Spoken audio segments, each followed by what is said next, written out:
everyone, this is Dr. Selva Arshad. നമുക്കെല്ലാം നമ്മുടെ convocation day is extra special. അതുപോലുള്ളൊരു blessed മൊമെന്റിലാണ് ഞാനിപ്പോൾ ഉള്ളത്. DNA മെഡിക്കൽ അക്കാഡമിയുടെ കോൺവെക്കേഷൻ ഡേ ആണ് ഇന്ന്. ഇൻഫ്ലുവൻസ് ചെയ്യുന്ന ഒരാളായ ഡോക്ടർ സെൽവ തന്നെ ബുദ്ധിയിലേക്ക് നമ്മൾ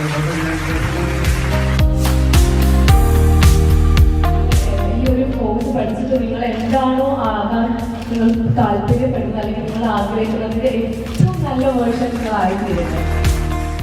ഹെൽത്ത് ഇൻഷുറൻസ് മേഖലയുമായി ബന്ധപ്പെട്ട് ഇന്ത്യയിലും വിദേശത്തും നിരവധി ജോലി അവസരങ്ങളുള്ള medical coding and medical transcription കോഴ്സുകളാണ് DNA മെഡിക്കൽ അക്കാഡമി പ്ലേസ്മെന്റോട് കൂടി നൽകി വരുന്നത്. DNA മെഡിക്കൽ അക്കാഡമിയുടെ മറ്റൊരു ഇൻട്രസ്റ്റിംഗ് കോഴ്സാണ് മെഡിക്കൽ ട്രാൻസ്ക്രിപ്ഷൻ കോഴ്സസ്. അതായത് +2 അല്ലെങ്കിൽ ഡിഗ്രി പഠനം കഴിഞ്ഞ് ബ്രേക്ക് വന്ന സ്റ്റുഡൻസ് പിന്നെയും ഈ മെഡിക്കൽ ട്രാൻസ്ക്രിപ്ഷൻ കോഴ്സ് പഠിച്ചിട്ട് അടുത്തുള്ള ഹോസ്പിറ്റൽസിൽ കോട്ടക്കൽ മിംസ്, അതുപോലെ തന്നെ ആസ്റ്റർ മദർ, ആസ്റ്റർ മിംസ് പോലുള്ള ഹോസ്പിറ്റൽസിൽ അവർ ഡോക്ടേഴ്സിനെ അസിസ്റ്റ് ചെയ്തിട്ട് മെഡിക്കൽ റിപ്പോർട്ട് തയ്യാറാക്കുന്ന രീതിയിൽ വർക്ക് ചെയ്യുന്നുണ്ട്.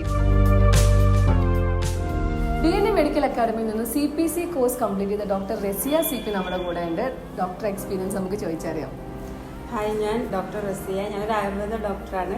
DNA അക്കാഡമിയിൽ നിന്നും ഞാൻ CPC നല്ലൊരു സ്കോറോട് കൂടിയാണ് ക്ലിയർ ചെയ്തത്. 2023 ഡിസംബറിലാണ് ഞാൻ എക്സാം എഴുതിയത്. നല്ല എക്സ്പീരിയൻസ് ആയിരുന്നു. എക്സാമിനുള്ള എല്ലാ സപ്പോർട്ടും എനിക്ക് DNA അക്കാഡമിയിൽ നിന്ന് കിട്ടിയിട്ടുണ്ട്.